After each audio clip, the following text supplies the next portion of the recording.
পাকিস্তানের এক lieutenant colonel, ওনার বাবা অলরেডি জানিয়ে দিয়েছে পাকিস্তান আর্মির কাছে, আমার ছেলে যুদ্ধের ময়দানে আছে, ওর যদি পেছনে গুলি লাগে তাহলে আমার বাড়িতে নিয়ে আসবেন না, ওর যদি সামনে গুলি লাগে আমার বাড়িতে নিয়ে আসবেন, আমার জায়গা ঠিক করা আছে, কবর দিয়ে দেব। ঠিক লাশ নিয়ে এসেছে আজকে। লাশ নিয়ে আসার পরে দেখে পেছনে একটা গুলিও লাগে নাই, সামনে গুলি লেগেছে 22টা। যাদের ইমান এই পর্যায়ে অলরেডি পৌঁছিয়ে গেছে তাদেরকে হারানো অত সম্ভব সহজ না। এমনি দাদার ভয় লেগে যাচ্ছে, দাদা পাগল হয়ে যাবে আর কিছুদিন যাক। একটা দেশের সাথে দাদার মিল নেই। আমি কতগুলো দেশ ঘুরে আসলাম আশপাশে, শ্রীলঙ্কার সাথে ওদের মিল নেই, মালদ্বীপের সাথে মিল নেই, থাইল্যান্ডের সাথে মিল নেই, না এই যে আফগানিস্তানের সাথে একটা বর্ডার আছে, মিল নেই। পাকিস্তানের সাথে তো দা কুমড়ার সম্পর্ক, এরপরে ভুটানের সাথে মিল নেই, মায়ানমারের সাথে মিল নেই। আমাদের সাথে মিল ছিল, বুবু ছিল, বুবু নেই, মিল নেই। যাক, বুবু যখন চলে গেছে, এতদিন যারা বলতো আমাদের স্বামী স্ত্রীর সম্পর্ক আপনারা ওখানে থাকেন, কিন্তু দোলা ভাইয়ের সম্পর্ক আমরা মানি না। বুবু মানি, দোলা ভাই মানি, কারণ দোলা ভাইয়ের তো মুসলমানি দেওয়া লাগবে। এটাকে আমি বানালাম না। সূরা বাকারা 2 নম্বর পারা 16 নম্বর পৃষ্ঠা 4 নম্বর লাইনে আছে, 221 নম্বর আয়াতের মাঝের অংশে দেখেন, কোন মুশরিক পুরুষকে কোন মুমিনা নারী বিয়ে করতে পারবে না যতক্ষণ সে মুসলমান না হয়। দাদা তো এখনো মুসলমান হয়েছে, তার সাথে আপনি এতদিন মিথ্যা কথা বলেছেন জাতির লোকের কাছে যে আমাদের স্বামী স্ত্রীর সম্পর্ক হয় কি করে। দাদা হচ্ছে ফুল হাতা আর আমরা হাফ হাতা। আমরা হাফ হাতা না, এখানে কয়েকটা হয়তো ফুল হাতা থাকতেও পারে, ওই যে ছোট ছোট বাচ্চা যারা। সুতরাং আমাদের সাথে যদি এখন আত্মীয়তা করাই লাগে, দাদার এই বুড়ো বয়সে মুসলমানি দেওয়া লাগবে। আর আপনি এই বয়সে হাজাম পাবেন কোথায়? কি কথা বলছেন না কেন? হাজাম কোথায় পাবেন? বুড়ো হাজাম নিয়ে যান, ও ছাতা দেখা যাচ্ছে আগা কাটতে যে গুড়া কেটে ফেলিছে। জীবনের মতো দাদার মুসলমানের শখ মিটে যাবে। এজন্য ওনার সাথে বিয়ে করা যেহেতু জায়েজ নেই, বউ একটু সাবধানে থাকবেন, কারণ ওই গরুর মদ খাওয়া লোক তো, ওদের তো চরিত্র ঠিক নেই। কথা বলেন না কেন? চরিত্র ঠিক আছে? তাহলে বউ কই? এজন্য কি এজন্য গান বেজেছিল, মদের বউ নাই, বাকিটা আর বললো না, আমার নিজের মেয়ের ওপর পড়বে না, থাক। সম্মানিত ভাইরা, আমরা নিরাপত্তার জন্য যাদের কাছেই বলি না কেন, কেউ নিরাপত্তা দেওয়ার মালিক না। নিরাপত্তা দিতে পারে শুধুমাত্র আমাদের মালিক কে? আল্লাহ আয়াতের ভেতরে 2টা কথা দিয়েছেন, আল্লাযীনা আমানু, যারা ঈমান আনে, ওয়ালাম ইয়ালবিসু ঈমানাহুম বিজুলমিন, এবং তাদের ঈমানের সাথে যারা শিরিক এবং জুলুম মিশ্রণ করে না। এখানে জুলুম মানে শিরিক। সুতরাং আমরা যদি নিরাপত্তা আল্লাহর কাছ থেকে পেতে যাই, আমাদের ঈমান যায় আছে, ঈমানের সাথে যেন কোনো শিরিক, কোনো জুলুম মিশ্রণ না হয়। কে কথা বলেন? কথা বলেন। আল্লাহ পাক বলেন, এ পর্যন্ত বলে আমি শেষ করে দেইনি, এর পরেরটা বলার জন্য আমি এ পর্যন্ত বক্তব্য দিলাম। আল্লাযীনা আমানু ওয়া লাম ইয়ালবিসু ঈমানাহুম বিজুলমিন উলাইকা লাহুমুল আম। নিজে এইভাবে মনে হচ্ছে কুদরতির আঙ্গুল দেখিয়ে বলছে, এই মানুষগুলো নিরাপত্তার হকদার, এরাই নিরাপত্তার হকদার যারা তাদের ঈমানের সাথে জুলুম এবং শিরিককে মিশ্রণ করে না। ও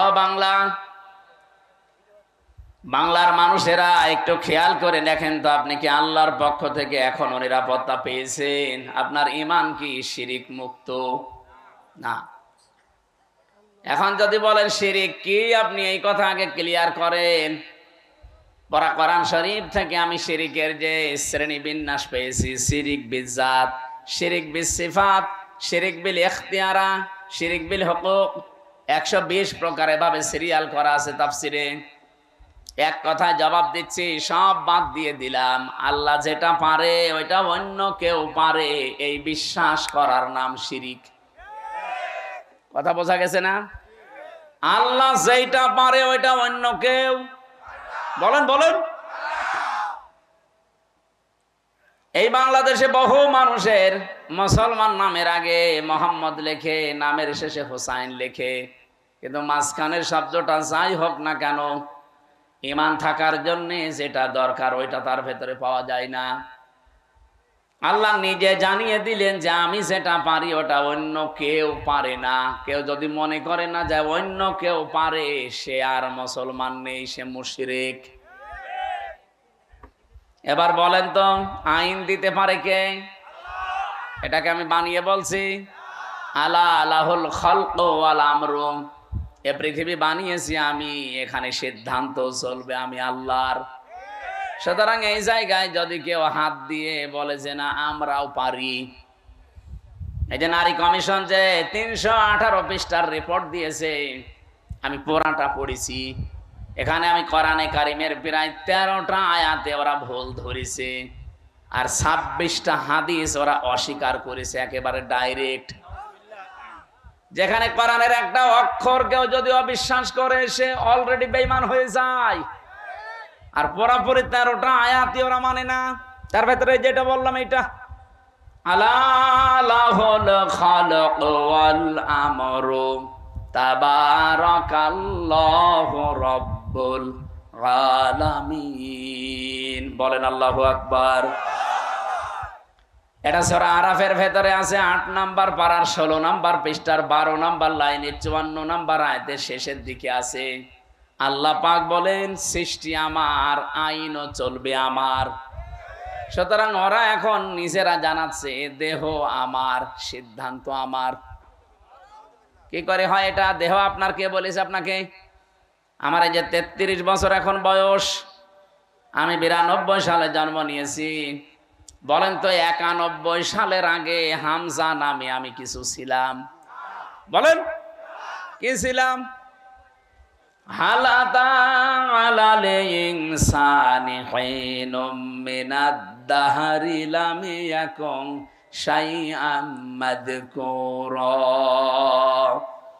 রব্বুল আলামিন বলেন আমার নামেই মনে করেন আল্লাহ আয়াতটা দিয়েছেন হামজা। 33 বছর এখন চলে তোমার, 34 বছর আগে তুমি তো উল্লেখ করার মতো কিছু ছিলে না। আমার নাম ছিল না, ঠিকানা ছিল না, পরিচয়ও ছিল না।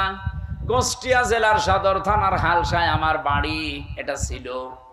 কারণ আমার মা বাবার বিয়েই হয়েছে 34 বছর আগে। ও নওগাঁবাসী যারা এই রিপোর্ট দিয়েছেন, এই আয়াত অনুযায়ী অলরেডি তারা আল্লাহর সাথে শিরিক করে মুশরিক হয়ে গেছে। তওবা যদি এরা না করে, আর এদের যদি কেউ সমর্থন জানায়, এদের জীবনেও ক্ষমতা হতো না। এদের পেছনে কোনো রাঘব বোয়াল কাজ করছে। আপনি কি বাস্তবতা বোঝেন? ভারতে কোরআনের 26টা আয়াতের বিপক্ষে ওরা কেস দিয়েছে কোর্টে।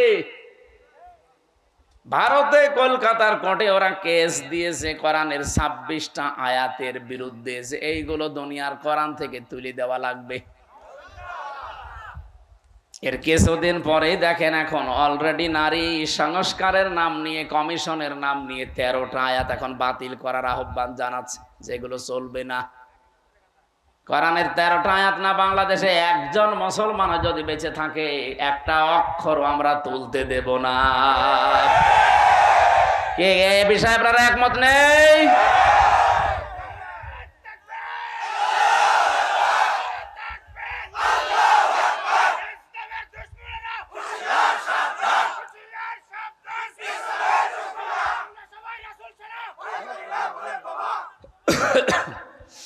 নওগাঁবাসী, আমি আবার বলছি, ঈমান যতটুকু আছে এটা আপনি নির্ভেজাল করবেন। আমি আবার বলছি, বারবার রিপিট করতাম না। নবীজিও মাঝে মাঝে গুরুত্বপূর্ণ কথা হলে 3 বার বলতেন, আর যেটার কোনো গুরুত্ব নেই তিনি জীবনে একবারও বলেননি। আমার যে দীর্ঘ একটা হাদিস পড়েছিলাম, এর ব্যাখ্যায় 7টা আছে। আমরা এর ভেতরে একটা পয়েন্ট এটা আছে যদি তুমি এই পৃথিবীতে অনর্থক কথাবার্তার অনর্থক কাজ থেকে নিজেকে বাঁচিয়ে রাখতে পারো, মহান আল্লাহ তোমার জন্য 2টা নিয়ামত বরাদ্দ করে দেবে। আমরা যাব সামনে ওইদিকে। তাহলে এখান থেকে যে বলতে চাই, আল্লাহ যেটা পারে ওইটা অন্য কেউ। আবার বলেন, আল্লাহ যেটা পারে অন্য কেউ। সন্তান দিতে পারে শুধুমাত্র পীর সাহেব।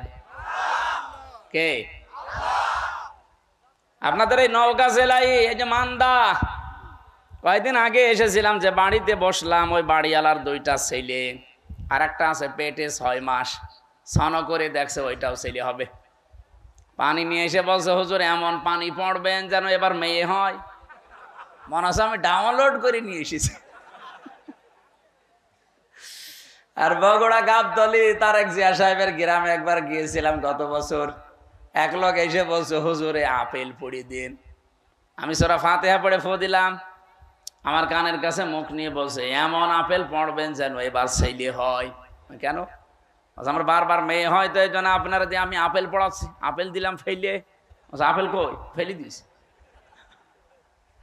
আরে ভাই, আপেল পড়ে যদি ছেলে হইতো আমার 3টা মেয়ে হইতো না? ম্যাডামের শুধু আপেল খাওয়াতাম। কি বিশ্বাস দেখেছেন হুজুরের উপরে? এই বিশ্বাসটা যদি আল্লাহর উপরে 100 ভাগ করতো, আমার মনে হয় আল্লাহ দিলে দিতে পারতো। আমি পারবো? আমি পারলে আমারটা পারতাম না? মেয়েরা যারা এসেছেন, এক কথায় শিরিক যেন জীবনে না ঢোকে। আল্লাহ যেটা পারে পৃথিবীর অন্য কেউ। একেবারে নির্ভেজাল থাকা লাগবে। আপনি আমল কম করেন, নামাজ রোজা জিকির আজকার একটু তো হালকা পাতলাও থাকে, কিন্তু ইমানের ভেতরে যদি একেবারে নির্ভেজাল হন, শিরিক মুক্ত থাকেন, আমি গ্যারান্টি দিতে পারি আপনাকে আল্লাহ জান্নাত দিয়ে দেবে। কিন্তু একেবারে গাড়ি গাড়ি পাহাড় পরিমাণ ইবাদত করে বসে আছেন, শিরিক নিয়ে আল্লাহর কাছে গেলে, সূরা ফুরকান 19 নম্বর পারা 1ম নাম্বার পৃষ্ঠা 4 নাম্বার লাইনে 23 নাম্বার আয়াত, আল্লাহ পাক বলেন, কাদিমনা ইলা মা আমিলু মিন আমালিন ফাজআলনাহু হাবাআম মানসুরা। কোন মানুষ যদি শিরিক মিশ্রিত আমল নিয়ে আমার কাছে ধরা দেয়, ওটা তো দেখা দূরের কথা, ওর মুখের উপরে ধুলি কণার মতো নিক্ষেপ করব। যেন আমাদের জীবন যেন এরকম না হয়ে যায়। আমরা নিরাপত্তা চাই কার কাছে? শিরিক মুক্ত হওয়া লাগবে। বোঝা গেছে? 2 নম্বরে না, আপনারা শুনছেন না। আমি একেবারে পয়েন্ট আকারে বলছি, এরপরও যদি মনে রাখতে না পারেন, তো বাড়ি গেলে তো এক্ষুনি ভুলে যাবেন। গলা শুকিয়ে যাচ্ছিল, একটু পানি দেওয়া যায় না? পানি বা একটু চা দিলে আছে? হ্যাঁ, ঠিক আছে। ফ্যান বন্ধ হয়ে গেল।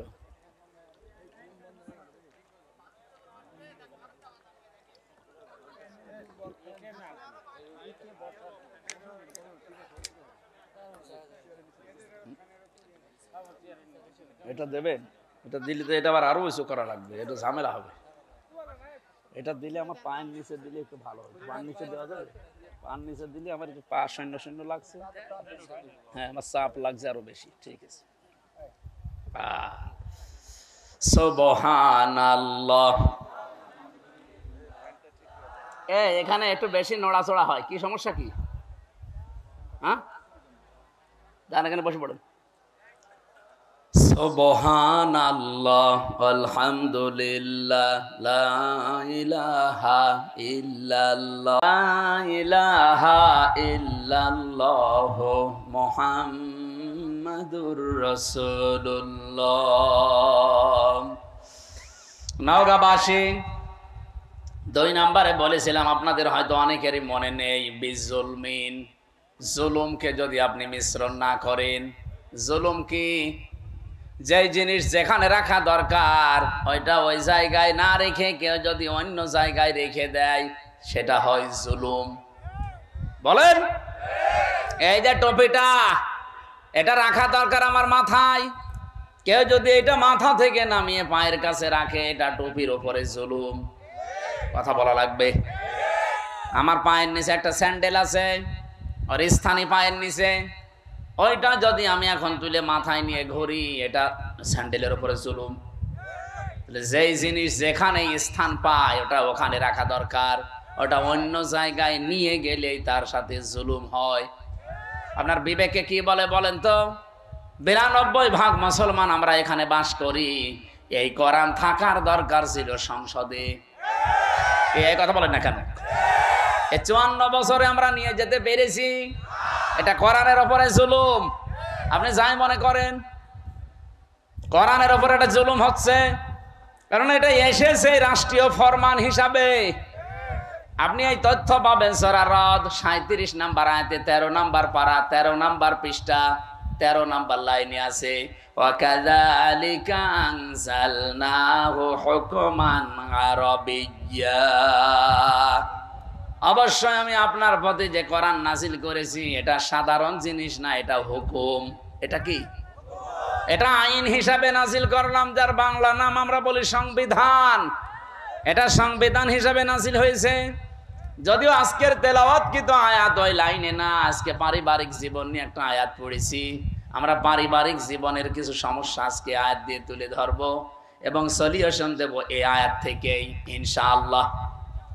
আমরা আজকের আয়াত থেকে যতটুকু বুঝলাম যে আমরা যদি আল্লাহর কাছ থেকে নিরাপত্তা পেতে চাই, কিছু কিছু পয়েন্ট আমাদের মানা লাগবে। 1 নম্বরে জীবনে কোনোদিন শিরিক যেন না থাকে, যদি থাকে আজকে থেকে তওবা করে ওটা বাদ দিন। 2 নম্বরে আমাদের জীবনে যেন জুলুম না থাকে। কি কথা বলেন না কেন? শব্দটা যদিও শুনতে ছোট মনে হচ্ছে, এত বড় মারাত্মক একটা শব্দ এই জুলুম। আমার আল্লাহ পাক আরশ পর্যন্ত কাঁপন ধরে এই জুলুম যদি কোনো জায়গায় দেখে। পড়া কোরআন শরীফে সূরা শূরা 25 নম্বর পারা 6 নম্বর পৃষ্ঠা 13 নম্বর লাইনের 42 নম্বর আয়াত একটু পড়বেন। আমি পড়লে আমার শরীরে কেমন যেন কম্পন ধরে। ইন্নামাস সাবিলু আলাল্লাযীনা ইয়াজলিমুনান নাস। আল্লাহ পাক বলেন আমি নিজে মামলা দেব, নিজে অভিযোগ দায়ের করব, নিজে কেস করব তাদের বিরুদ্ধে যারা মানুষ হয়ে মানুষের উপরে জুলুম করে।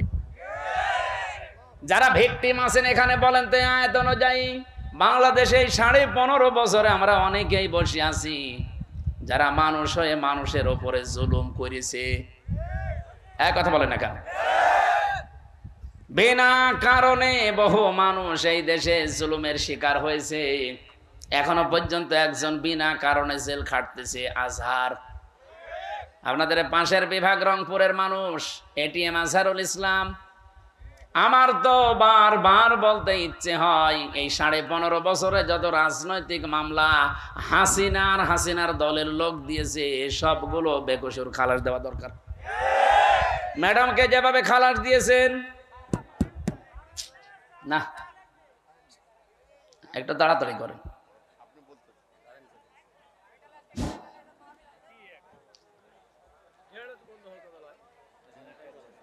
সুবহানাল্লাহ আলহামদুলিল্লাহ লা ইলাহা ইল্লাল্লাহ। সুবহানাল্লাহ আলহামদুলিল্লাহ লা ইলাহা ইল্লাল্লাহ লা ইলাহা ইল্লাল্লাহ মুহাম্মাদুর রাসূলুল্লাহ। আমার ভাইরা, আমি চাই ম্যাডামকে 6 বছর না, ওনার তো একদিনও জেলে রাখা জুলুম হয়েছে। কারণ ওনার যে মামলা দিয়েছিলেন পুরাটা বানোয়াট। আপনি এতিমের মাল আত্মসাৎ করায় এই মামলা দিয়েছেন যেই টাকার জন্যে, ওই টাকা আরো 7 গুণ বৃদ্ধি হয়েছে। ওনারে আরো পুরস্কার দেওয়ার দরকার ছিল। কিন্তু যারা টাকা পাচার করেছে তাদের এখন আপনি কি করবেন বলেন? এই যে দরবেশ, ওর মাথার চুল থেকে পা পর্যন্ত পুরা সাদা, আমার মনে হয় ভেতরে বাইরে সবই সাদা। এক কথা বলছেন কেন? 36,000 কোটি টাকা চুরি করিস 7টা ব্যাংক থেকে। জীবনে আপনি কোনোদিন যদি গণনা করতে দেওয়া হয় আপনার হাত ব্যথা হয়ে যাবে, এক জীবনে গুনেও শেষ করতে পারবেন না। 36 কোটি টাকা না, 36,000 কোটি টাকা। একজনে যদি এত টাকা চুরি করে, ম্যাডাম খালেদার 2 কোটির জন্য যদি 6 বছর জেল হয়, এই লোকের জেল হওয়া দরকার কিয়ামত পর্যন্ত। আর হাসিনার ছোট বোন এ আল্লাহর ওলি। এর উপর পারমাণবিক কেন্দ্র থেকে ৭৬,০০০ কোটি টাকা শুধু একজন নিয়েছে, আর বাকিগুলো তো বাদই দিলাম। এ দেশটা যেভাবে ফোকলা করে ফেলেছেন, শান্তিতে তো নেই। এই যে বাইরে কয়েকদিন আগে সিঙ্গাপুরে ছিলাম, মালয়েশিয়া ছিলাম, এই শয়তানরা সব এখন যে সমস্ত দেশে থাকে, ওখানে বানিয়েছে সাহেব পাড়া, কিন্তু থাকতে পারে না, থাকে সব হোটেলে। মালয়েশিয়া যে হোটেলে উঠলাম, সিঙ্গাপুরে যে হোটেলে উঠলাম, নিচে নেমে দেখি দুইজন চা খাচ্ছে। কি গো? হুজুর আমরা আগেই পালিয়েছি। পালালেন কেন? আপনার না ৬২০টা বাড়ি, ওই যে চট্টগ্রামের ওইটার ভূমি মন্ত্রী ছিল, ৬২০টা বাড়ি বানিয়েছে শয়তান। একটা বাড়িতেও থাকতে পারে না, এখন থাকে হোটেলে, তাও চুরি করে। হুজুর দোয়া করবেন, তখন দোয়া বের হয়, আর ভালো লোকের কাছে দোয়া চেয়েছে। আমার মনে হয় এই ৯ মাস যদি থাকতো আরো ২০০ বাড়ি বানাইতো। এক কথা বলেন না কেন? সব দর বাবার টাকায় বানাইতো। বলেন বলেন। এই জুলুম যা করেছেন, জুলুমের এখন আল্লাহ নিজে শোধ নিচ্ছেন আপনাদের উপরে। আলা তাহসাবান্নাল্লাহা গাফিলান আম্মা ইয়ামালুজ জালিমুন। সূরা ইব্রাহিমের ৪২ নম্বর আয়াতের প্রথম অংশে আছে ১৩ নম্বর পারা, ১৯ নম্বর পৃষ্ঠা, ১২ নম্বর লাইনে আছে। আল্লাহ পাক বলেন, হে নবী, আপনি কি মনে করেন যে আমি জালেমদের কোনো খবর রাখি না? কে বলেছে? যে যেখানে যাররা পরিমাণ জুলুম করে, দুনিয়ার কোনো কিছু খেয়াল না থাকলে আমার ওইটা খেয়াল থাকে। আমি আমার একেবারে নজরে রাখি, জুলুমটা দেখলে আমি আল্লাহ নিজে। কারণ মাজলুমের বরদুয়ার আমার মাঝে কোনো পর্দা নেই, হিসাব নেই, ও শুধু বলতে দেরি, পৌঁছাতে দেরি হয় না। হাদিসে কুদসি এটা, ইত্তাকি দাওয়াতাল মাজলুম ফাইন্নাহা লাইসা বাইনাহু ওয়া বাইনাল্লাহি হিজাব। হে পৃথিবীর মানুষেরা, মাজলুমের বরদুয়া থেকে বেঁচে থাকবা, কারণ মাজলুমের বরদুয়া আর আল্লাহর ভেতরে কোনো হিজাব, পর্দা থাকে না। আমি রিমান্ডে আমার আগে ছাত্র দলের এক ভাইকে নিয়ে গেল। এই যে জুলুম আমি নিজে দেখেছি, রিমান্ডের নামে যে টর্চার করেছিল এই শয়তানগুলো আমাদের উপরে, এটা আমি বসতে পারি না কেন? 11 ঘন্টা আমারে টাঙিয়ে রেখেছে, চোখ বেঁধে মাজায় দড়ি দিয়ে। এরপর থেকে আমার মাজাও ব্যথা, পিঠেও ব্যথা। বসতে গেলে শক্ত জিনিসে বসলে 10 মিনিটের ভেতর ব্যথা শুরু হয়। আমার আগে ওনার পাশের রুম থেকে, সেল থেকে নিয়ে গেল, চোখ বেঁধে কালো কাপড় দিয়ে, পেছনে ডান্ডা বেড়ি, হ্যান্ডকাপ লাগিয়ে ডান্ডা বেড়ি দিয়ে আস্তে আস্তে টেনে নিয়ে যাচ্ছে। ভালো মানুষ নিয়ে গেল, আসার সময় দেখি ও মা ও বাবা বলে চিল্লাচ্ছে। আসার পরে দেখি এইগুলো একটাও নখ নেই, সব সাদা লাগছে। সাদা এমনি হয়নি, এই হাত এভাবে চেয়ারের সাথে বেঁধে দেয়। আমারে দেখিয়েছিল ওই যে নখ যেগুলো দিয়ে তোলে, আমারে বলছে হুজুর আমরা এটা দিয়ে নখ তুলি। হাতের সাথে ক্লিপ লাগিয়ে দেয়, গলার সাথে একটা বেড লাগিয়ে দেয় চেয়ারে, আপনি নড়তে পারবেন না, শুধু একটা মাত্র টিপ দেবে, 1 মিনিটে আপনি 120 বার ঘুরবেন। এমন সিস্টেম করা আছে, ওই মেশিনটা শুধু হাতে আর পায়ের সাথে লাগাবে। এগুলো জেলা থানা শহরে না, এগুলো পাওয়া যায় বিভাগীয় শহরে, এবং বিশেষ করে কাউন্টার টেররিজমে। ডিবি অফিসের নিচতলায় মাটির নিচে যে ঘর আছে, আপনার বিশ্বাস যদি এখন মনে হয় নেই, এগুলো আমি নিজে দেখেছি রিমান্ডে থাকাকালীন। এই একটা শুধু টিপ মারে, এক টিপে আপনার নখ যতগুলো আছে সব খসে চলে আসে। আরে ভাই, নখ খসে গেলে ছেড়ে দে না, ওর ওপর আবার লবণ ছিটিয়ে দেয়। ছাত্র দলের ওই ভাইয়ের এই যে নখগুলো যে সাদা সাদা এমনি না, নখ তুলে নেওয়ার পরে ওর উপরে ওই মোল্লা সল্ট, সাদা ধবধবে লবণ, ওটা ছিটিয়ে দিয়েছে, তখন সাদা লাগছে। এই জন্যই তো এরকম চিৎকার মারছিল। আমার যে অফিসার নিয়েছিল সঞ্জয় দত্ত হিন্দু, এ বেটা বলছিল আমি নিজে শিবিরের যে সাবেক কেন্দ্রীয় সভাপতি দেলাওয়ার, এই ঠাকুরগাঁও বাড়ি, ওরে আমরা ফুটবলের মতো লাথিয়েছি। ওর হাতের পায়ের নখ সব তুলে নিয়েছে। এই যে জুলুম গুলো যারা করেছিলেন, মানুষ জুলুম করে একটা টার্গেট নিয়ে, আমি আয়াতের তাফসিরে একটা ঘটনা পড়েছি। সাদ্দাত বাদশাহ, এর নাম শোনেননি? এই লোকটা, তার স্বপ্ন সাদ ছিল আমি দুনিয়ায় জান্নাত বানিয়ে নিজে উদ্বোধন করব। কিন্তু তার এই পেছনে আমি পড়ে দেখেছি তাফসিরে তাবারির ভেতরে আছে, আল্লাহ তার এই স্বপ্ন সাদ পূরণ করতে দেয়নি শুধু একটা মহিলার বর দেওয়ার কারণে। ওই জামানার নবী যিনি ছিলেন হযরত হুদ আলাইহিস সালাম, তার কাছে জিজ্ঞাসা করে করেও জান্নাত বানিয়েছিল যে তোমার আল্লাহর বানানো জান্নাত আমার লাগবে না, আমি নিজে বানাবো। এখান থেকে একটা শিক্ষা আমি নিয়ে এসেছি, ভালো করে খেয়াল করবেন। 20 বছর ধরে ও জান্নাত বানাচ্ছে, 22,000 শ্রমিক কাজে লাগিয়েছে। এলাকায় যত স্বর্ণ রূপা পাওয়া যায় সব নিয়ে আসতেছে বিভিন্ন জায়গা থেকে। পেয়াদাদেরকে পাঠিয়ে দেয়, যাও যেখানে যা সোনা রূপা পাও নিয়ে আসো, আমার জান্নাত বানাতে হবে। একটা মহিলা বিধবা, তার মা বাবা নেই, ইয়েতিম। বিয়ে হওয়ার কয়েকদিন পরে স্বামী মারা গেছে। তার কাছে স্বামীর দেওয়া 1 টুকরা স্বর্ণ ছিল। ও যে বলছে ওইটা দেওয়া লাগবে, বাদশার স্বপ্ন পূরণ করতে হবে। মেয়েটা বলেছে আমার এই শেষ সম্বল, এটা নেবেন না। বারবার নিষেধ করার পরও শোনে নাই। না, বাদশার স্বপ্ন সাদ, এ পূরণ করাই লাগবে। জোর করে যখন কেড়ে নিতে গেছে, মেয়েটা মাটির ভেতরে গড়াগড়ি দিয়ে কেঁদেছিল। তাফসিরে ফিজিল কি তাবারির মুফাসসির লিখেছেন, ওই দিন সঙ্গে সঙ্গে মেয়েটা বর্দ দিয়েছে, এই মাজলুম অবস্থায় আল্লাহ আমার জীবনের শেষ সম্বলটুকু যে কেড়ে নিল, তাকে তুমি স্বপ্ন পূরণ করতে দিও না। এ দোয়াটা কবুল হয়ে গেছে। এই লোকটা জান্নাত যেদিন উদ্বোধন হবে, এত সিকিউরিটি দেওয়া, একটা পিপিলিকা আসার মতো কায়দা নিয়ে এত সিকিউরিটি দেওয়া। হঠাৎ জান্নাতের মেন গেটে যাওয়ার পরে দেখে একটা ফকির বসা। জিজ্ঞাসা করছে এখানে আসলে কি করে? ফকির ওখান থেকে বলে, বাদশাহ ঘোড়ার পেট থেকে একটু কানটা কাত করেন, আমার কিছু কথা আছে। বলে পরে না, এখনই বলবো। এখনই বলবো মানে কে তুমি? এত গরমে কথা বলো। ওপর থেকে যখন মাথাটা নিচের দিকে একটু দেওয়ার সিস্টেম ছিল, কান যেহেতু দিয়েছে, কানের কাছে মুখ নিয়ে বলে, আমি দুনিয়ার সাধারণ ফকির না, আমি ফেরেশতা আজরাইল। আল্লাহ আমাকে পাঠিয়েছেন এই মুহূর্তে তোমার জান কবজ করার জন্য। আমি হাদিস পড়তে গিয়ে তাফসিরে পেয়েছি, পৃথিবীতে আজরাইল আলাইহিস সালাম মাত্র 2 বার কেঁদেছিলেন।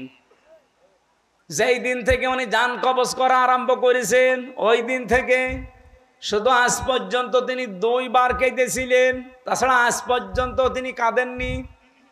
একবার এই সাদ্দাত নামে লোকটা যেদিন জন্ম নেয় সমুদ্রের ভেতরে, ওর মাকে ওই দিন হত্যা জান কবজ করেছিল ওই আজরাইল।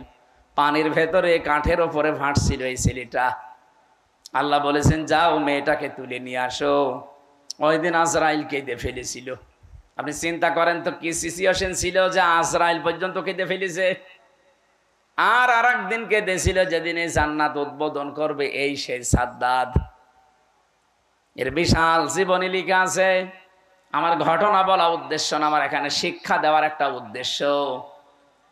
যেই দিন তিনি জান্নাত উদ্বোধন করবে, হযরতে আজরাইল বললেন না, আমি আর সময় দিতে পারবো না।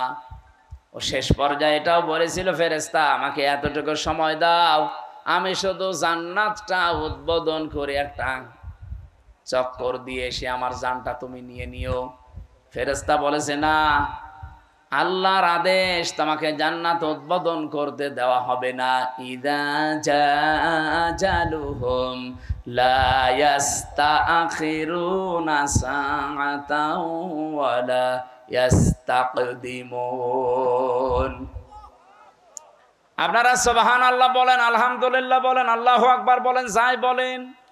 এই ঘটনাটা কিন্তু একটা ঐতিহাসিক একটা ঘটনা, কিন্তু এর পেছনে যে দলিলগুলো আছে খুব শক্ত না। আমি শিক্ষার জন্য শুধু বলছি। এদিকে তাকান। ও জান্নাতের গেট, মেন গেটে দাঁড়িয়ে ভেতরে যাবার জন্য ঘোড়ার পিঠ থেকে জোর করে হলেও তিনি লাফ দিয়েছিলেন, কিন্তু পারেন নাই। জান্নাতের চৌকাঠ স্পর্শ করার আগেই ঘোড়ার পিঠ থেকে বাইরে পড়ে গেছে। মুফাসসির বলেন কেন সে জান্নাতের চৌকাঠ পর্যন্ত স্পর্শ করতে পারলো না জানো? কারণ ওই যে বিধবা একটা এতিম মেয়ের বরদোয়া ছিল। আপনি বলেন তো এখান থেকে কি পেলেন? এত বড় বিশাল শক্তিশালী বাদশাহ তার স্বপ্ন পূরণ করার জন্য কি করেছে আপনি বলেন? 22,000 শ্রমিক কাজে লাগিয়েছে, 20 বছর একাধারে শ্রম দিয়ে বানিয়েছে, মনের মতো করে সাজিয়েছে। যেদিন উদ্বোধন করবে পারে নাই শুধু একটা মেয়ে লোকের, এতিম অসহায় বিধবা এই মেয়ে লোকটার বরদোয়া লেগেছিল যে আমার শেষ সম্বলটুকু যে কেড়ে নিল তার স্বপ্ন তুমি পূরণ করতে দিও না। আপনি রাগ করলেও এবার বলবো 15.5 বছর যারাই ছিল এরাও তো বিভিন্ন স্বপ্ন নিয়েছিল। কথা বলেন না কেন? কেউ বলেছিল যে 21 সাল হয়ে গেল, 21, তারপরে বলছে না 41 সাল হয়ে গেল, তারপরে বলে না 71 সাল। আমার মনে হয় একেবারে চলে যেত কিয়ামত পর্যন্ত। আপনি যে আশা নিয়ে এগিয়ে যাচ্ছিলেন, ওই মহিলার শুধু একটা বরদোয়া যদি থাকার কারণে এত বড় বাদশার স্বপ্ন সাত পূরণ না হয়, আপনারা যা করেছেন 15.5 বছরে একটা দুইটা না কত মানুষের শেষ সম্বল কেড়ে নিয়েছেন। আপনি নিজের থেকে বলেন, সিলেটের ইলিয়াস আলী আজ পর্যন্ত পাওয়া গেল না লোকটারে। কি সম্বল ছিল সিলেটের জন্য? সঠিক কথা বলতো আমি দেখেছি।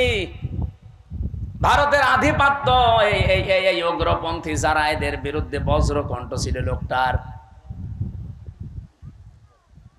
কিন্তু তাকে আজ পর্যন্ত পাওয়া গেল না। তার পরিবারের তার ছোট্ট মেয়েটা আমি দেখেছিলাম ওই দিন হাসিনার কাছে যেদিন যায় বলে আমার বাবাকে ফিরিয়ে দেন, কি মায়া কান্না করছিল যে না আমি দেখতেছি, অথচ ওই সময় তারে মেরে ফেলেছে। এত বড় নাটক আপনি করলেন। আমি ওই দিন ওনার চোখে পানি দেখিনি, কিন্তু সান্ত্বনা দেওয়া দেখেছি। আগস্টের 5 তারিখে ওনার চোখে আমি পানি দেখেছি। আমার এই ছোট্ট জীবনে ওনার দিকে আমি যতবার তাকিয়েছি এই একবার শুধু কান্না দেখলাম। এর আগে জীবনেও কোনোদিন কে দিয়েছে বলে আমি দেখিনি, শুধু একটু কান্নার ভান করেছি। আপনার পেছনে আপনার এই চেয়ারের সাথে কত মানুষের হাহাকার লেগে আছে আপনি জানেন? আমার মেয়েটার পিছন ভ্যান ধরে ঝুলছিল, এরপরও আপনার মন গলে নাই। 7 মাস আমি ওকে রেখে এসেছিলাম, বাড়ি যেয়ে দেখি একবারে ও 3.5 বছর হয়ে গেছে ওর বয়স। কারণ আমি একবারে 3 বছর কতদিন পরে বাড়ি থেকে গেলাম জেল থেকে। ও নিজেও আমারে চেনে না। যেদিন আমি জেল থেকে বাড়ি গিয়ে নিচতলায় দাঁড়িয়েছি, ওই ছোট মেয়েটা আমারে বলছে হুজুর আমাদের বাড়ি আসেন। ও মনে করছে এরকম হুজুর বহু আসে 3 বছরে, এটা মনে হয় হুজুরই হবে। আমি যে ওর বাবা ও জানেই না, কারণ এই 3 বছরে তো জীবনে ওরা দেখিনি আমি। আমার সাথে দেখা সাক্ষাৎ পর্যন্ত, আমার যোগাযোগ পর্যন্ত বিচ্ছিন্ন ছিল। আমার আর মাওলানা মামুনুল হক আর তারেক জিয়া সাহেবের বন্ধু গিয়াসউদ্দিন মামুন ভাই, এই 3 জনের দিকে সিসি ক্যামেরা তাক করে রেখেছিল। 24 ঘন্টা আমাদের সাথে কেউ যেন না তাকায়, কথাও কেউ যেন না বলে ভয়। ওরা সব স্বরাষ্ট্র মন্ত্রণালয় থেকে বসে বসে দেখতো। ওই যে বুড়ো শয়তানটা স্বরাষ্ট্রমন্ত্রী যেটা, ওটা ওখান থেকে মনিটরিং করতো, দেখতো আমাদের সাথে কেউ কথা বললে রিপোর্ট দিলে তার চাকরি শেষ। সিসি ক্যামেরার আওতার বাইরে থেকে দাঁড়িয়ে ওই মুখ নাড়িয়ে নাড়িয়ে দেখতাম আমার সাথে কথা বলতো কারারক্ষীরা। সবচাইতে বেশি কষ্ট দিয়েছে গিয়াসউদ্দিন মামুন ভাই রে, আর অপু সাহেব রে, তারেক জিয়া সাহেবের পিএসকে। বিশেষ করে অপু ভাই জীবনে আমার যে উপকার করেছে জেলখানার ভেতরে আমি জীবনেও ভুলতে পারি না। যেখানেই যাই, বিশেষ করে তাহাজ্জুদের নামাজের পরে আমার ওনার নামটা এমনি মনে চলে আসে, আল্লাহ অপু মিয়াকে তুমি মাফ করে দিও, বলেন আমিন। উপকার যে করেছে আমি কৃতজ্ঞতা স্বীকার করি তার। বলেন তো, আমি একটা ছোট মানুষ, ওই সময় আমার 30 বছর বয়স ছিল, এখন নাই 33। কি করেছিলাম এত আমি যে আমাকে এত শাস্তি দেওয়া লাগবে আপনার? 3টা বছর আমি জানি না যে বাইরে কেউ বেঁচে আছে না মরে গেছে। পরে বের হয়ে শুনছি আমার দাদা মরে গেছে, আমার আপন দাদা যে আমাকে মাদ্রাসায় পড়িয়েছিল। আমি শুনলাম আমার চাচাতো এক ভাই ছিল, সে মরে গেছে। আমার একটা শালা ছিল, সেও মরে গেছে, চাচাতো শালা। আমার নানি বেঁচে ছিল, উনিও মারা গেছে, আমার নানা ছিল, উনিও মারা গেছে, একটাও আমি জানিও না, কারণ আমার কাছে কেউ খবর দিত না। ভয়ে আসবে কি করে, সিসি ক্যামেরা দেখলে তার পরের দিন আবার পানিশমেন্ট দিত। ওই দূর থেকে মুখ নাড়িয়ে হাতের ইশারায় বলতো যে আপনার অমুকে অমুক, মানে আমি বুঝতাম যে হয়তো কেউ মরে গেছে আজকে। নিজেকে আপনি এই জায়গায় একটু দাঁড় করিয়ে বলেন তো, কি কড়াকড়ি করতো আমার সাথে, এই জুলুমটা করে আপনি কি পেলেন? এখন তো নিজেই দেশান্তরিত হয়ে বসে আছেন।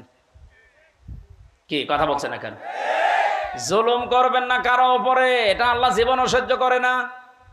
এতে এত বড় নিকৃষ্ট একটা জিনিস, এত বড় বাদশার শুধু একটা মাজলুমের বরদোয়ার কারণে তার জান্নাত উদ্বোধন করা দূরের কথা, চৌকাটে আল্লাহ পা দিতে দেয়নি। আর আপনি বিশাল স্বপ্ন সাদ নিয়ে বসে আছেন এত বড় বড় জুলুম করে। কত মানুষকে আয়না ঘরে রেখে তার জীবন শেষ করে দিয়েছেন। রিমান্ডে আমার যে মাটির নিচে নিয়েছিল, যে ঘরে ওরা নিজেরাই বলতো যে পাশ দিয়ে যেটা দেখতে পাচ্ছেন এই ড্রেন, এর ভেতরে কত মানুষকে আমরা কারেন্টের শক দিয়ে মাছের খাবার বানিয়ে দিয়েছি। এরকম অবস্থায় আপনি কি দিক দ্বারা ঠিক থাকবে আপনার? এরপরে আমার বলছে আপনাকে যা বলতে বলি, এটা যদি ম্যাজিস্ট্রেটের কাছে না বলেন আপনার বউ তুলে নিয়ে আনবো। আপনি কত বড় ইমানদার যে এই সময় ঠিক থাকতে পারবেন বলেন? এই শেষ পর্যায়ে 10 দিন একাধারে অত্যাচার করার পর আমার মাথার চুল থেকে পায়ের তালু পর্যন্ত 1 ইঞ্চি জায়গা বাকি নেই যেখানে টর্চার করে নাই। শেষ পর্যন্ত আমার সহ্যের বাইরে চলে যাওয়ার পরে বললাম, যান, যা বলবেন বলেন, আর কি করবেন। যে বলছে আপনার বউ তুলে নিয়ে আনবো, তখন আর কিছু বলা যায়? আর কারণ ওদের তো চরিত্র নেই, ও তাই তুলে নিয়ে আসছে। বারবার চিন্তা হচ্ছিল বাচ্চাটার বয়স কেবল 7 মাস, এই অবস্থায় তুলে নিয়ে আসলে তো বাচ্চাটাও নিয়ে আসবে। আর যেখানে আমারে রাখে এত বড় বড় মশায় আমারে কামড় দেয়, ওরা আসলে এমনি মশার কামড়ে মরে যাবে। এই জন্য বললাম যে যান স্যার, যা ভাল লাগে করেন, আপনারা যা বলতে বলেন আমি বলবো। সব জামাত ইসলামের বিরুদ্ধে, শিবিরের বিরুদ্ধে। আর আমি আকিস গ্রুপে চাকরি করতাম, আকিস গ্রুপের বিরুদ্ধে এই কথাগুলো লিখে নিয়েছে, অথচ একটা কথাও আমার না। ওরা 10টা পয়েন্ট লিখে আমার সই করে বলছে হুজুর সই করেন, আপনারা ছেড়ে দেব। তখন আমি 164 বুঝতাম না, সই করে দিলাম ম্যাজিস্ট্রেটের সামনে। পরে শুনছি ওইটা আমার জবানবন্দি, ওরা লিখে নিয়েছে এই যে কায়দা কৌশল করে প্রতারণা করি। আল্লাহরও বিচার আছে। 10 দিন পরে আমি যে জেলে যেয়ে দেখি ওই ম্যাজিস্ট্রেট যেটা আমার সই করেছিল প্রতারণা করে মিথ্যা বলে, ও দেখি জেলখানায়। কি গো হুজুর, আমার বউ আমারে মামলা দিয়েছে। ঠিক করিস, শয়তান, যৌতুকের মামলা দিয়েছে। এই জুলুম গুলো যারা করেছিলেন, এই জুলুমের কারণে আল্লাহ রাব্বুল আলামিন জালেমদের স্বপ্ন সাদ পূরণ করতে দেয় না। যে যত বড় বড় আশা নিয়ে রেখে, আশাও কিন্তু জালেমদের পূরণ হয়নি। আর সামনে যদি কেউ জুলুম করে তার আশাও পূরণ হবে। আরো জোরে বলেন হবে না? তা আল্লাহর গ্যারান্টি কয়েক জায়গায় পেয়েছি আমি।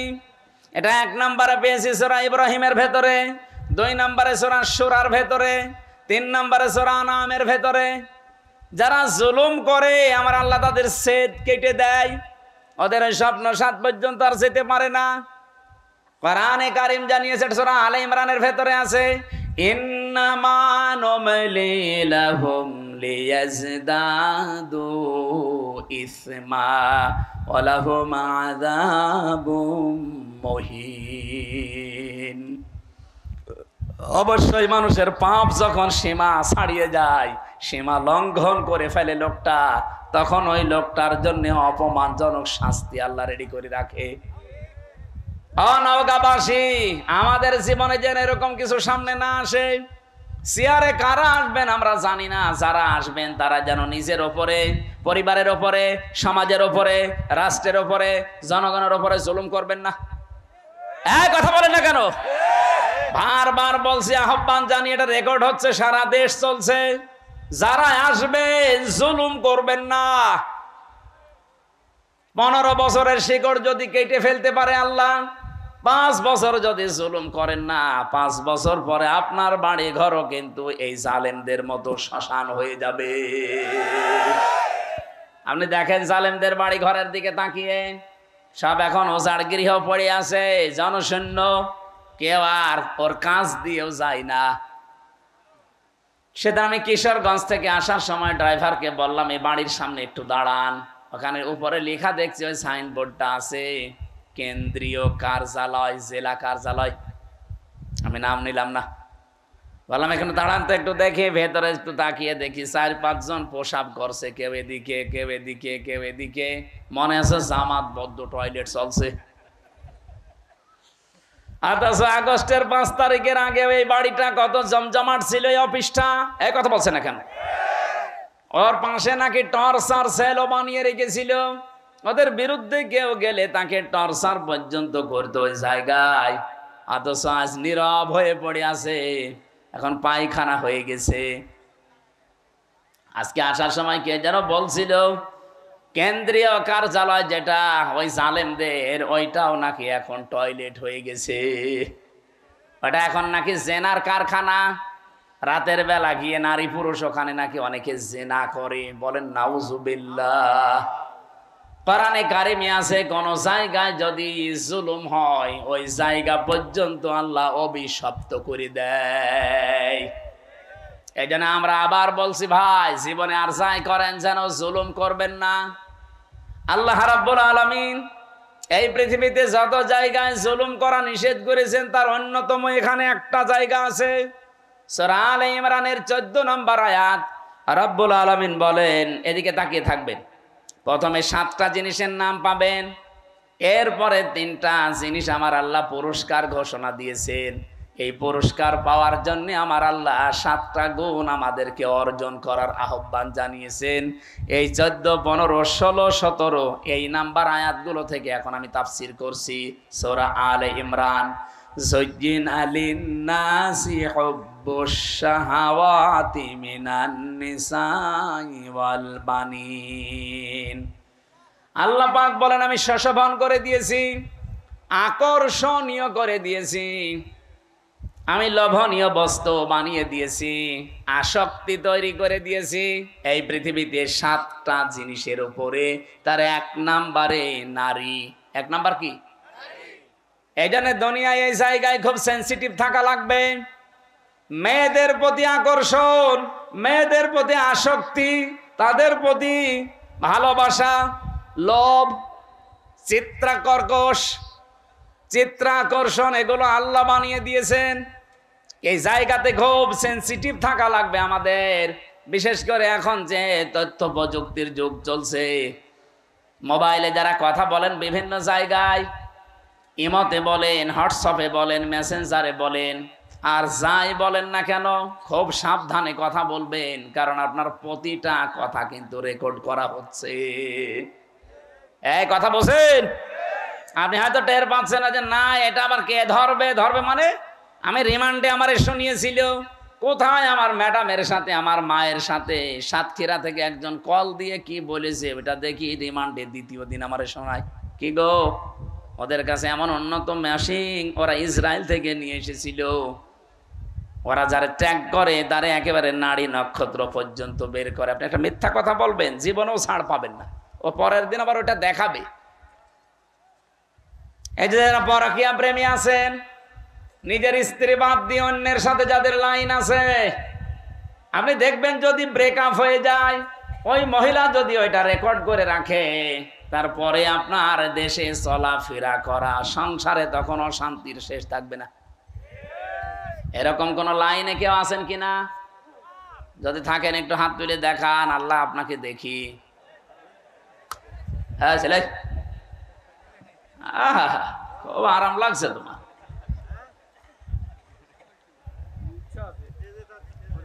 না ধরা খাবেন কিন্তু। দেখলেন না টাকলা মোরাদ মাত্র 6 মিনিট কয় সেকেন্ডের অডিও কল, তাও ফাঁস হয়ে গেছে। ওর মন্ত্রিত্ব শেষ, ওর এমপিগিরি শেষ, দল থেকে বাদ। আর কি অপমান! অত 6 মিনিট কয় সেকেন্ড না, এরকম হাজার হাজার মিনিট আমাদের এখন রেকর্ড হয়ে আছে। আমাদের এগুলো যদি আমার আল্লাহ ফাঁস করে দেয় কি হবে আপনি টের পাচ্ছেন? এগুলো তো আমি পারি না ভাই, এটার জন্য নিয়ে আসলে হবে, আলাদাভাবে বক্তা নিয়ে আসতে পারেন এগুলোর জন্য। যাদের এই যে রাত 10:30 পর্যন্ত কথা বলালেন, কি করলো তোরা? হ্যাঁ, ওরমাল মানে ও গামছা। তো এখন আমি আয়াত শুরু করছি, এটা দিলে হবে মানুষ? হ্যাঁ,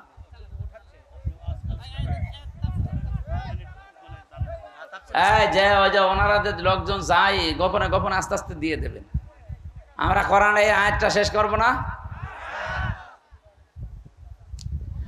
রব্বুল আলামিন জানিয়েছেন, পৃথিবীতে আমি আসক্তি তৈরি করে দিয়েছি যেহেতু মেয়েদের প্রতি, এজন্য এই জায়গায় আমাদের আদি পিতা হযরত আদম আলাইহিস সালামও কিন্তু দুর্বল হয়ে গিয়েছিলেন। এজন্য নিষিদ্ধ জিনিসের প্রতি আকর্ষণ, এটা সেই জন্মগতভাবে আমরা পেয়েছি সৃষ্টির প্রথম দিন থেকে। আমাদের এই জায়গায় আমাদের পরীক্ষার বিষয়। এখন থেকে একেবারে দৃঢ় সিদ্ধান্ত নিয়ে রাখবেন যেগুলো জায়েজ। আমি আসার সময় শুনছিলাম মাওলানা মনে হয় 14 জন মহিলার নাম বলছিলেন যাদের সাথে দেখা করা আপনার জায়েজ আছে।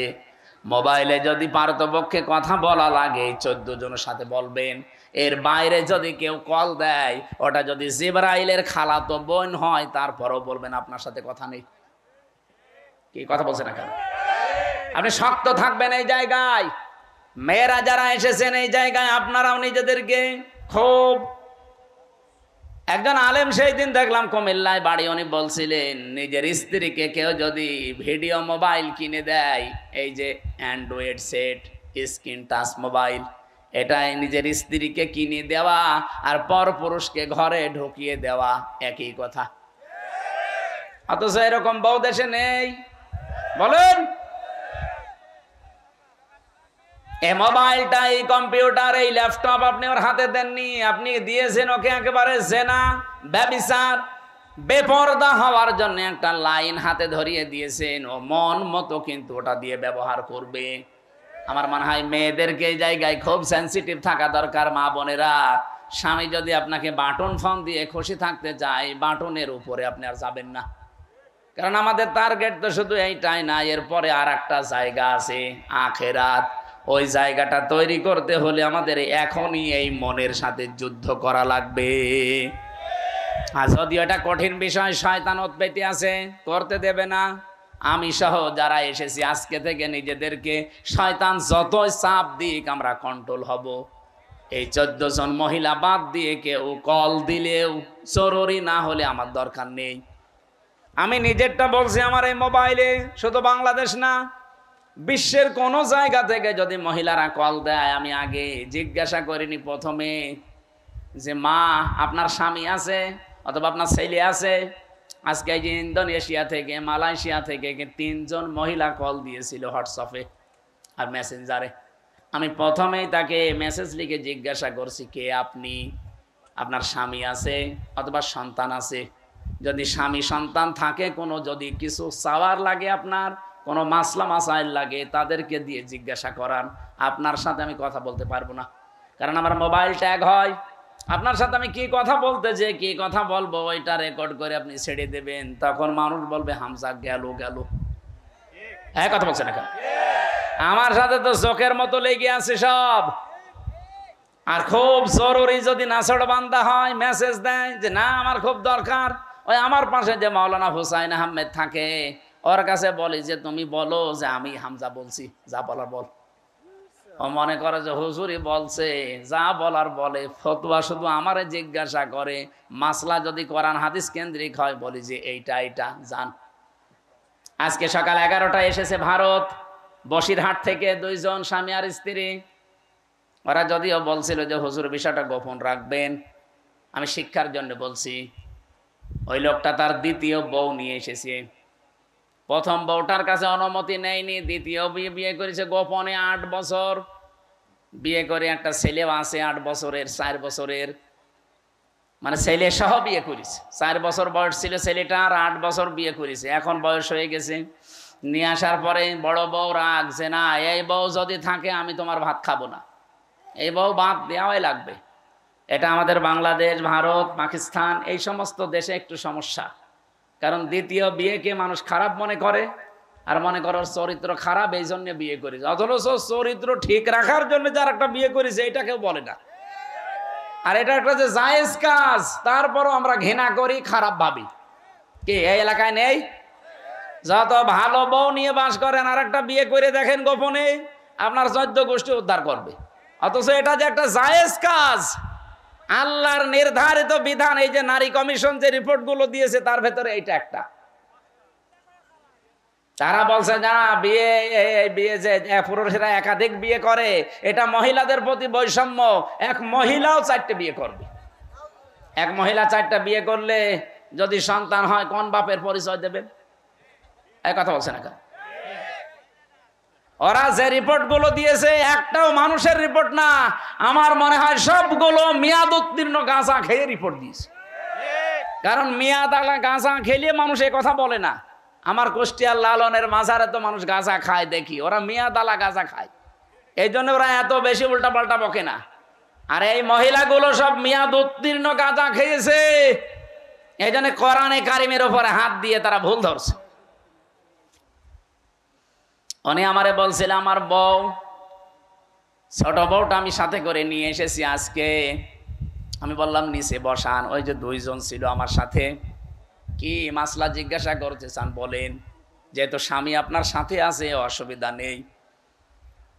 স্বামীটা বলছে, আমার বড় বড় যন্ত্রণা সহ্য করতে না পেরে আমি শেষ পর্যন্ত আমার এই বউটাকে এক মজলিসে 3 তালাক দিয়েছি। কথা বুঝতেছে? এখন ফতোয়া দেন তো, আমি এই বউকে রাখবো না ছেড়ে দেব? আমি 2টা মত বললাম যে আমার দেশে আবু হানিফা রহমতুল্লাহ আলাইহির মত অনুযায়ী আমরা চলি বেশি, নাকি আমাদের এই উপমহাদেশে অধিকাংশ আমরা আবু হানিফার মত অনুযায়ী চলি বেশি। আমাদের মাযহাব অনুযায়ী নিয়ম হচ্ছে এক জায়গায় এক বৈঠকে 3 তালাক দিলে তালাক হয়ে যাবে। এখনো যে 3টা ইমাম আছে, অন্যান্য আরো আলেমদের মত আছে, সে মত আমি নিজেও মানি না, কিন্তু আমি ওই মতগুলো শ্রদ্ধা করি। এই জিনিসটা আমাদের নেই, এই জন্য ইসলাম আজ পিছিয়ে যাচ্ছে। আমি আলেমদেরকে বলছি, আপনি অন্যের একটা মত মানেন না, ঠিক আছে, কিন্তু তার মত এটা শ্রদ্ধা করা লাগবে। ইমাম আবু হানিফা রহমতুল্লাহ আলাইহির সাথে অন্যান্য ইমামদের মত একেবারে পুরা উল্টা। ইমাম আবু হানিফা জানিয়েছে সূরা ফাতিহা যদি নামাজে কেউ পড়ে তার নামাজই হবে না। ইমাম শাফি বলছে, ইমাম শাফি রহমতুল্লাহ আলাইহি বলেন, নামাজের ভেতরে যদি কেউ সূরা ফাতিহা না পড়ে তার নামাজই হবে না। এটা পুরা উল্টা না? বলেন বলেন। একজন বলছে হবেই না, আর একজন বলছে না পড়লে হবে না। পুরা উল্টা। কিন্তু তারা মতটা শ্রদ্ধা করতো। কোনো দিন আপনি তাদের ভেতরে কোনো বিদ্বেষ, হিংসা, অহংকার, মানি না এ কথা ছিল না।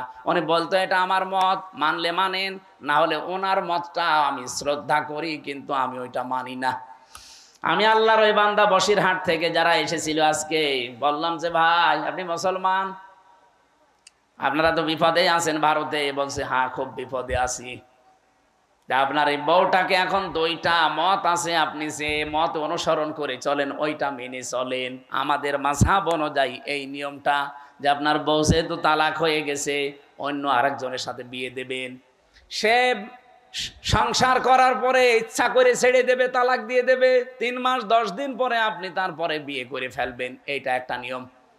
আর একটা মাযহাব আছে, ওটা এক বৈঠকে বা 1 মাসের ভেতরে যদি 1 কোটি 12 তালাক দেন তো 1 তালাক হবে। তাহলে ওইটা আর একটা মত, ওটা 3 মাসে 3 হায়েজে 3 তালাক দেওয়া লাগে। ওটা যদি আপনি ওই মত অনুসরণ করে চলেন, আপনি ওইটাও মানতে পারেন। এখন ওনারে বলে দিয়েছে আমি 2টা মত, উনি যেটা মেনে, যেই মাযহাব মেনে চলে চলুক, আমার অসুবিধা নেই। আমি তো ওইটা মানি না, কিন্তু আমার শ্রদ্ধা করা লাগবে। আজ আমরা এই দেশে যারা বিভিন্নভাবে ইসলাম কায়েমের চেষ্টা করছি, এই যে যারা জামাত ইসলাম করে, তারা কথা শুনতে শুনতে 54 বছর পর্যন্ত আমরা দেখছি তাদের বিরুদ্ধে একটা মিথ্যা তহমত দেওয়া আছে যে এরা মওদুদীর অনুসরণ করে চলে। মওদুদী কি কোনো ফেকার ইমাম ছিলেন? বলেন বলেন। তাকে আমরা অনুসরণ করছি কি কি কোন বসে?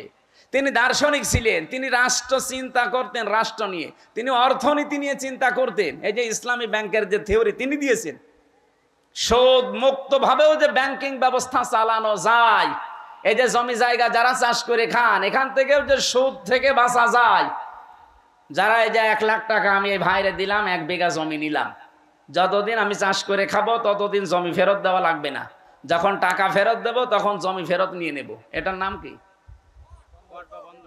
এই যে বন্ধক। এটা জায়েজ আছে, অথচ এলাকায় বহু মানুষ মনে হয় আপনারা করেন না? না, এটা যদি জায়েজ করতেই হয় তাহলে কয়েকটা পদ্ধতি মানা লাগবে, নয়তো আপনার মায়ের সাথে জেনা করার গুনাহ হবে। যতদিন এই ভাইয়ের জমি আমি চাষ করে খাবো ততদিন এই যে সরকারকে টাকা দেওয়া লাগে খাজনা। 1 বিঘা জমিতে কয় টাকা ভাই? হ্যাঁ, 75 টাকা আমার মনে হয়, 250 হয়ে গেছে। আমি আর তো দেওয়া লাগে না, আমার বাপ দেয়, আমি জানিও না। যাই হোক, 250 যদি হয়, প্রতি বছরে বছরে এই সরকারের টাকাটা যে চাষ করে খাচ্ছে সে দেবে। আর যখন আমি ওনার টাকা ফেরত দেব, জমি নিয়ে নেব, তখন কমপক্ষে 1 লাখ যদি হয় তাহলে 8 থেকে 10,000 টাকা কম নেওয়া লাগবে। আরে হুজুর, এটাই লস হয়ে যায়। হ্যাঁ ভাই, লস হোক লাভ হোক আপনার দেখার দরকার কি? লাভ লসের মালিক কি আপনি না আল্লাহ? তো উনি যখন বিধান দিচ্ছে, দেখবে উনি 1 লাখ গরু বিক্রি না করে বাজার থেকে চলে আসতেছে, ডাকাতে ধরেছে, বলছে বাবাজি আমারে ধরে করবেন কি? আমি গরু বিক্রি করতে পারিনি, বেশি দাম হয়নি, এই জন্যে। মুখের ওপরে 2 থাপ্পড় দিয়ে বলছে, বেটা বেয়াদব, বিক্রি করলি না মানে টাকা তো নেব আমরা, দাম কম হোক বেশি হোক তোর দরকার কি? লাভ লসের মালিক কি আপনি? কে? উনি যে নিয়মটা দিচ্ছে এইটা মানেন, আশা করছে এখন থেকে এই সিস্টেম মেনে চলবেন। আর একটা নিয়ম আছে, এই যে খেয়ে দেয়ে শোধ, জমি দিলাম, এটা কি বলে? কন্ট্রাক্ট। এটা জায়েজ আছে। আর একটা নিয়ম আছে 3 নাম্বার, আমি ওনারে 1 বিঘা জমি দিলাম, প্রতি বছরে বছরে উনি 2 মণ ধান বা 10,000 টাকা আমারে দিয়ে দেবে 1 বছরে। এটা জায়েজ আছে, কারণ 1 বছরে 1 বিঘা জমি থেকে অন্তত 10,000 টাকা উপায় করা কোনো ব্যাপার না। এই এলাকায় তো আরো বেশি হওয়ার কথা, 3-4 বার। হ্যাঁ, লস হয়। ও, জিনিসপত্রের দাম কমে গেছে এই জন্যে, তাহলে টাকাও কমিয়ে নেবেন। যদি দাম কমে যায় এভাবে, তাহলে টাকাও কমিয়ে দেবেন।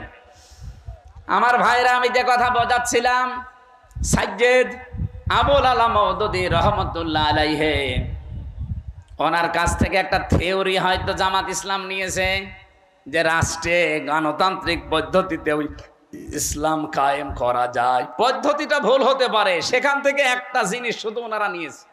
অন্যান্য যারা ইসলামী দলে আছে প্রত্যেকে এক একজনের কাছে থিওরিগুলো তারা নিয়েছে। আমাদের সবার মূল তো এক থাকা দরকার, যে আমি অন্যের মত মানি না, কিন্তু তার মতটাকে শ্রদ্ধা করা লাগবে। এই জিনিস যতদিন বাংলাদেশের মানুষের ভেতরে না আসবে, এই দেশে দিন কায়েম হওয়া সম্ভব না। এই ছোটখাটো বিষয় নিয়ে মত পার্থক্য তৈরি হয়ে যাবে। এই জন্যে মানুষ যে এক জায়গায় হবে কি নিয়ে কি দিয়ে, সেই কথা সূরা আলে ইমরানের 64 নম্বর আয়াতে আল্লাহ ঘোষণা দিয়েছেন, কুল তাআলাউ কুল ইয়া আহলাল কিতাবি তাআলাউ ইলা কালিমাতিন সাওয়াইম বাইনানা ওয়া বাইনাকুম আল্লা না'বুদা ইল্লাল্লাহ। আমার ওইদিকে বিষয় না, আমি একটা টাচ দিলাম।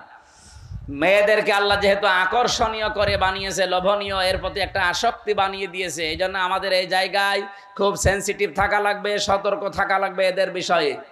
মেয়ে লোককে আমার আল্লাহ পরীক্ষার সবচাইতে বড় বস্তু বানিয়েছে।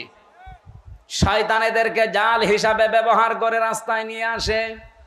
এই জন্য মেয়ে লোক যখন বাড়ি থেকে বাইরে আসবে, সাজগোজ করে পারফিউম দিয়ে সেন্ট মেখে বাইরে আসা মেয়ে লোকের জন্য জায়েজ নেই, হারাম। বলেন নাউজুবিল্লাহ। সম্মানিত মা বোনেরা, আপনার সাজগোজ, সেন্ট, পারফিউম এগুলো ব্যবহার করার জন্য আপনার উপযুক্ত জায়গা আপনার স্বামীর বেড। এই বিছানা, শুধু বাইরে আপনি এগুলো করতে পারবেন না, যেহেতু আপনাকে শয়তানের জাল হিসাবে শয়তান ব্যবহার করবে। নবীজি জানিয়েছেন, আমরা আজকে থেকে সতর্ক হয়ে যাব এই জায়গা থেকে, যে আমরা কোনো দিন যেন নিজের মেয়েকে, বউকে, নিজের ফুফুকে, মাকে, শাশুড়িকে, খালাকে বেপরদা করে রাস্তাঘাটে ছেড়ে না দেই। আয়াতের তাফসিরে লিখেছে, একজন মহিলা যদি বেপরদায় চলার কারণে জাহান্নামী হয়ে যায়, কমপক্ষে 4 জন পুরুষ সাথে করে নিয়ে যাবে। বলেন নাউজুবিল্লাহ। এক নম্বরে তার বাবাকে ধরবে, বলবে গার্জিয়ান ছেলে তুমি আমাকে কন্ট্রোল করোনি। 2 নম্বরে তার বড় ভাইকে ধরবে। 3 নম্বরে তার ছেলে বড় স্বামীকে ধরবে। 4 নম্বরে তার বড় ছেলেকে ধরবে। নওগাঁবাসী একটু নিজের দিকে তাকিয়ে বলেন, হয় আপনি কারো বাবা হবেন, নাই কারো বড় ভাই হবেন, নাই কারো স্বামী হবেন, নাই কারো ছেলে হবেন। পর্দার এই বিষয়টা যদি হাসিয়ে খেলিয়ে যদি উড়িয়ে দেন যে আর কি এতটুকু কি না, এটার জন্য যদি মহিলা দাজ্জুস হয়ে জাহান্নামে যায়, 4 জন নিয়ে গেলে আমরা যে কোনো একজনের ভেতরে পড়ে যাচ্ছি। আল্লাহ আমাদের হেফাজত করুন। মেয়েদেরকে যে মর্যাদা সম্মান পর্দার মাধ্যমে দিয়েছেন, আল্লাহ এটা বজায় রাখার তৌফিক দান করুন, বলেন আমিন। দুনিয়াতে আল্লাহ পাক জানিয়েছেন আমি পরীক্ষার বস্তু আরো কয়েকটা বানিয়েছি, তার নাম্বারে অল বানিন, সন্তানাদি, ছেলে মেয়ে, স্ত্রী পুত্র, এগুলো আমার আল্লাহ আমাদের কাছে পরীক্ষার বস্তু বানিয়েছেন, লোভনীয়, আকর্ষণীয়, ভালোবাসার জিনিস এগুলো। এগুলোর পেছনে ফিরতে যে চলতে যে আমার বিশাল আখিরাতের জীবন যেন আমি নষ্ট করি না ফেলি। সূরা মুনাফিকের ভেতরে আল্লাহ আমাদের জন্য ওয়াজ করেছেন, ইয়া আইয়ুহাল্লাযীনা আমানু লা তুলহিকুম আমওয়ালুকুম ওয়ালা আওলাদুকুম আন যিকিরিল্লাহ ওয়া মান ইয়াফআল যালিকা ফাউলাইকা হুমুল খাসিরুন। ওহে যারা ঈমানের দাবি করো, কখনো তোমাদের সন্তান আদি আর সম্পদ আদি এগুলো যেন আল্লাহর জিকির, আল্লাহর আইন, আল্লাহর বিধান থেকে তোমাদের গাফেল করে না দেয়। যদি এরকম কেউ করে থাকো, আমি আল্লাহ বলছি সে জীবনে ক্ষতিগ্রস্ত হয়ে যাবে, বলেন নাউজুবিল্লাহ। এই ওয়াজটা আমার নিজের জন্যই মনে করেন। আজকে থেকে আমি নিজেই সংশোধন হয়ে চলবো। যত মহব্বতের জিনিস সন্তান হোক, তার পেছনে পড়ে আল্লাহর বিধান নামাজ, তার পেছনে পড়ে আল্লাহর বিধান রোজা, তার পেছনে পড়ে আল্লাহর বিধান যাকাত, এগুলো যেন আমি লঙ্ঘন না করি, নষ্ট না করি। আল্লাহ আমাকে নিজে এবং যারা এখানে শুনছি প্রত্যেককে আমল করার তৌফিক দেন, বলেন আমিন। এরপরে আল্লাহ কোরআনে দিয়েছেন, আল কানাতিরিল মুকানতারাতি মিনাজ যাহাবি ওয়াল ফিদ্দাতি ওয়াল খাইলিল মুসাওয়ামাতি ওয়াল আনআমি ওয়াল হারস। এই পৃথিবীতে পঞ্জীবিত সোনা, পঞ্জীবিত রূপা, ব্যবসার মাল এবং ভালো ভালো বাড়ি গাড়ি, শস্য ক্ষেত, এগুলোর প্রতি মহব্বত, ভালোবাসা, আকর্ষণ, আসক্তি আমি আল্লাহ তৈরি করে দিয়েছি। কিন্তু দুনিয়ায় সব এগুলো ভোগের বস্তু। যালিকা মাতাউল হায়াতিদ দুনিয়া আল্লাহু ইনদাহু হুসনুল মাব। আমি আল্লাহর কাছে উত্তম কিছু আছে যেগুলোর খবর এখনো তোমরা জানো না। সে কথাটা জানাতে আল্লাহ এখানে 3টা বৈশিষ্ট্যের কথা আমাদের জানিয়েছেন। কুল আউনাব্বিউকুম বিখাইরিম মিন যালিকুম লিল্লাযীনা তাকাউ ইনদা রাব্বিহিম জান্নাত তাজরি মিন তাহতিহাল আনহারু খালিদিনা ফিহা ওয়া আজওয়াজুম মুতাহহারাতুন ওয়া রিদওয়ানুম মিনাল্লাহ আল্লাহু বাসীরুম বিল ইবাদ। নবী আপনি বলুন, আমি কি তোমাদেরকে এমন উত্তম কিছু বিষয়াদি জানাবো, সেগুলো কি যারা তাকওয়া অবলম্বন করে, আল্লাহকে না দেখে ভয় করে চলার নীতি, এগুলো নিয়ে দুনিয়ার জীবন চালাতে থাকবে। চোখ বন্ধ হয়ে গেলে এদের রবের কাছে বাগান তৈরি করা আছে, যার তলদেশ দিয়ে নদী আর নহর প্রবাহমান, চিরকাল সেখানে থাকবে, কেউ তাকে বের করে দেবে না। ওয়াজওয়াজুম মুতাহহারা, পবিত্র স্ত্রী আল্লাহ তাদের জন্য সেখানে রেডি করে রেখেছেন। রিদওয়ানুম মিনাল্লাহ, সবচাইতে বড় বিষয় আল্লাহ নিজে তাদের উপরে সব সময় খুশি থাকবেন, বলেন সুবহানাল্লাহ। আল্লাহু বাসীরুম বিল ইবাদ। আল্লাহ পাক বলেন আমার বান্দাদের প্রতি আমি খুব সূক্ষ্ম দৃষ্টি রেখে চলি। এই জন্য আমাদের প্রতি আমরা যাই করি, ইন্নাল্লাহা খাবীরুম বিমা তা'মালুন, যা করছি সব একজন দেখতে পাচ্ছে। এই দৃঢ়তা, এই বিশ্বাস যত বেশি যার ভেতরে বদ্ধমূল হবে, তৈরি হবে বিশ্বাসটা, ওর জীবন তত পরিচ্ছন্ন হবে। আমি সহ প্রত্যেকের জীবনে আয়াতগুলো আল্লাহ অনুধাবন করে মেনে চলার তৌফিক দিন। আপনাদের অনেক রাত হয়ে গেছে, 12টা বাজে, অনেকে উঠে চলে যাচ্ছে। না, এই অবস্থা আমি আর কথা বলতে চাচ্ছি না। মেয়েদের জীবনী নিয়ে যে সমস্ত বইগুলো লিখেছিলাম জেলে থাকাকালীন, বাইরে এসে আপনারা যদি পারেন ওগুলো নিয়েছেন গাড়ি থেকে। আল্লাহুম্মা আমিন। লা ইলাহা ইল্লা আনতা সুবহানাক ইন্নী কুনতু মিনাজ জালিমিন। এই মোনাজাত বসে করেন, বসেন, মাথা নিচু করেন, চক্ষু বন্ধ করেন। জীবনের যত অপরাধ আছে সব স্মরণ করবেন।